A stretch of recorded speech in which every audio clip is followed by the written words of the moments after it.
Hello everyone, स्वागत है आपका मेरे channel excellence in education world पर। भारत का इतिहास जो कि कई हजार वर्ष पुराना है। 65,000 वर्ष पहले आधुनिक मनुष्य या होमो सेपियंस अफ्रीका से भारतीय उपमहाद्वीप में पहुंचे थे, जहां वे पहले विकसित हुए थे। सबसे पुराना ज्ञात आधुनिक मानव आज से लगभग 30,000 वर्ष पहले दक्षिण एशिया में था। 6500 ईसा पूर्व के बाद खाद्य फसलों और जानवरों के वर्चस्व के लिए सबूत, स्थायी संरचनाओं का निर्माण और कृषि इत्यादि का भंडारण मेहरगढ़ और बलूचिस्तान के अन्य स्थलों में दिखाई देने लगा। ये धीरे धीरे सिंधु घाटी सभ्यता में विकसित हुए। दक्षिणी एशिया में पहली शहरी संस्कृति जो अब पाकिस्तान और पश्चिमी भारत में 2500 से 1900 ईसा पूर्व के दौरान पनपी। मेहरगढ़ पुरातात्विक दृष्टि से महत्वपूर्ण स्थान है, जहां नवपाषाण युग 7000 ईसा पूर्व से 2500 ईसा पूर्व के बहुत से अवशेष मिले हैं। सिंधु घाटी सभ्यता, जिसका आरंभ काल लगभग 3300 ईसा पूर्व से माना जाता है, प्राचीन मिस्र और सुमेर सभ्यता के साथ विश्व की प्राचीन सभ्यताओं में से एक है। इस सभ्यता की लिपि अब तक सफलतापूर्वक पढ़ी नहीं जा सकी। सिंधु घाटी सभ्यता वर्तमान पाकिस्तान और उससे सटे भारतीय प्रदेशों में फैली थी।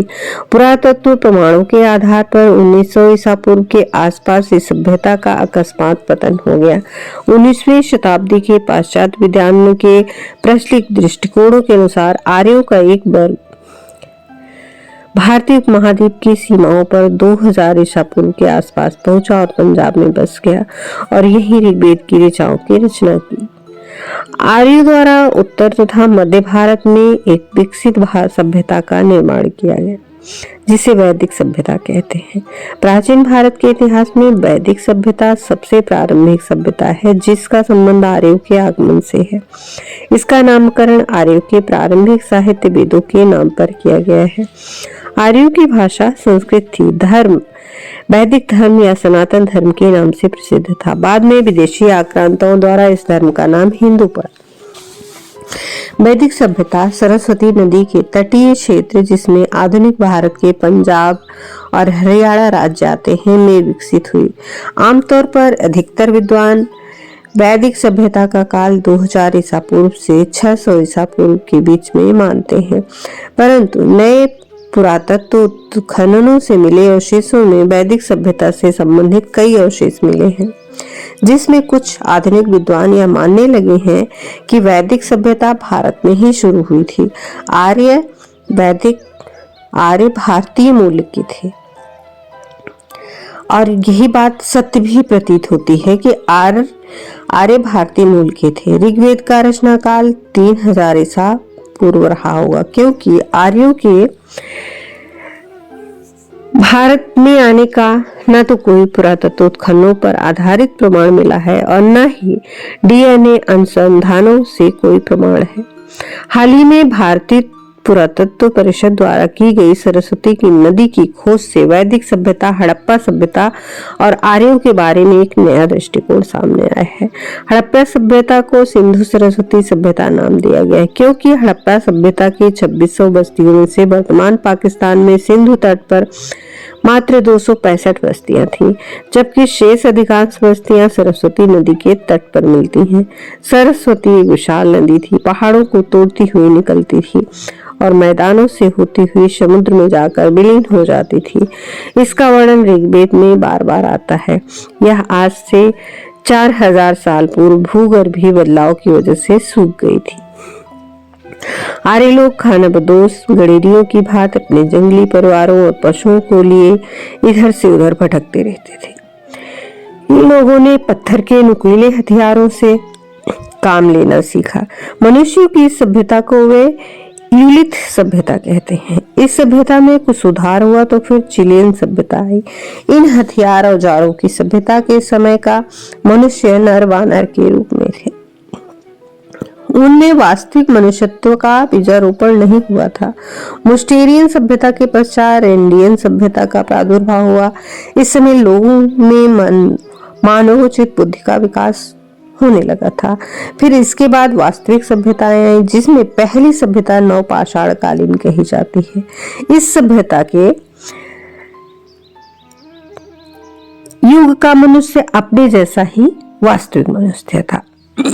अतः युथिल सभ्यता से लेकर नवपाषाण सभ्यता तक का काल पाषाण युग कहलाता है।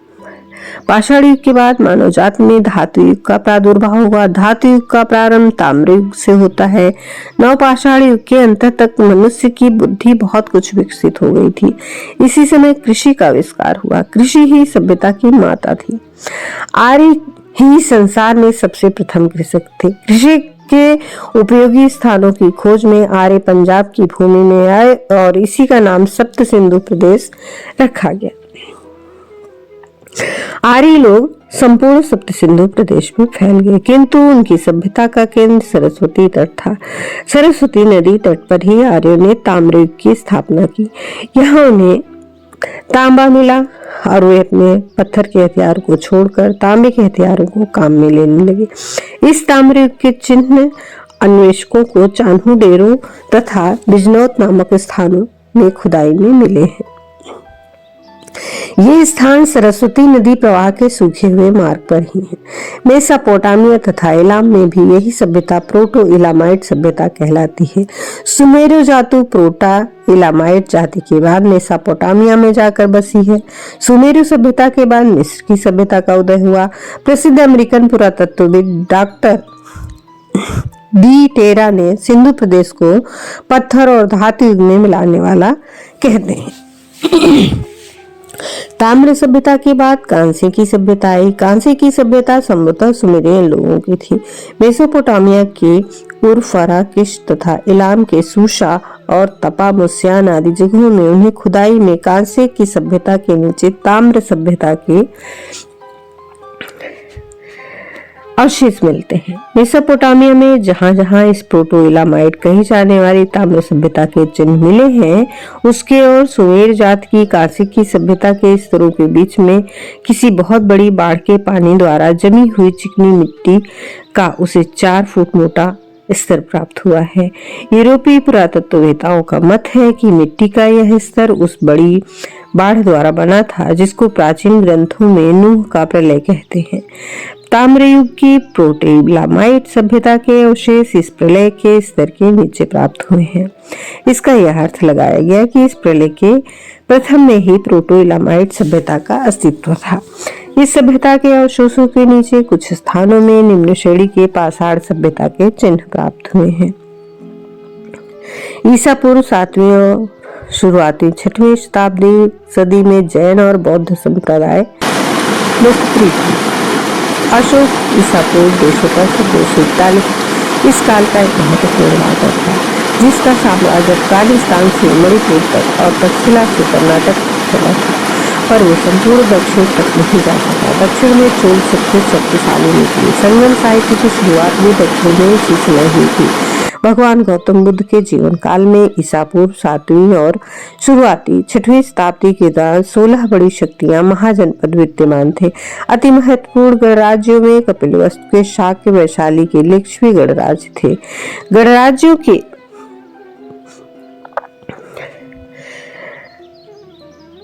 अलावा राजतंत्रीय राज्य भी थे, जिनमें कौशाम्बी, वत्स, मगध, कोशल, कुरु, पांचाल, चेदी और ओंटी महत्वपूर्ण थे। इन राज्यों का शासन ऐसे शक्तिशाली व्यक्तियों के पास था जिन्होंने राज्य विस्तार और पड़ोसी राज्यों को अपने में मिलाने की नीति अपना रखी थी। तथापि राज्यात्मक राज्यों के तब भी स्पष्ट संकेत थे। तब राज्यों के अधीन राजाओं के अधीन राज्यों का विस्तार हो रहा था। इसके बाद भारत छोटे छोटे साम्राज्यों में बट गया। 8वीं सदी में सिंध पर अरबों का अधिकार हो गया। यह इस्लाम का प्रवेश माना जाता है। 12वीं सदी के अंत तक दिल्ली की गद्दी पर तुर्कों दासों का शासन आ गया। जिन्होंने अगले कई सालों तक राज किया। दक्षिण में हिंदू विजयनगर और गोलकुंडा के रास्ते 1556 में विजयनगर का पतन हो गया। सन 1526 में मध्य एशिया से निर्वासित राजकुमार बाबर ने काबुल में पनाह ली और भारत पर आक्रमण किया। उसने मुगल वंश की स्थापना की जो अगले 300 सालों तक चला। इसी समय दक्षिण पूर्वी तट से पुर्तगाल का समुद्री व्यापार शुरू हो गया। बाबर का पोता अकबर धार्मिक सहिष्णुता के लिए जाना जाता है। उसने हिंदुओं पर से जजिया कर हटाया था, इसीलिए 1659 में औरंगजेब ने फिर से लागू इसे किया। औरंगजेब ने कश्मीर में तथा अन्य स्थानों पर हिंदुओं को बलात् मुसलमान बनवाया। उसी समय केंद्रीय और दक्षिणी भारत में शिवाजी के नेतृत्व में मराठे शक्तिशाली हो रहे थे। औरंगजेब ने दक्षिण की ओर ध्यान लगाया तो उत्तर में सिखों का उदय हो गया। औरंगजेब के मरते ही 1707 में मुगल साम्राज्य बिखर गया। अंग्रेजों ने डचों, पुर्तगालियों तथा फ्रांसीसियों को भगाकर भारत पर व्यापार पर अधिकार सुनिश्चित किया और 1857 के एक विद्रोह को कुचलने के बाद वे सत्ता पर पूरी तरह काबिज हो गए।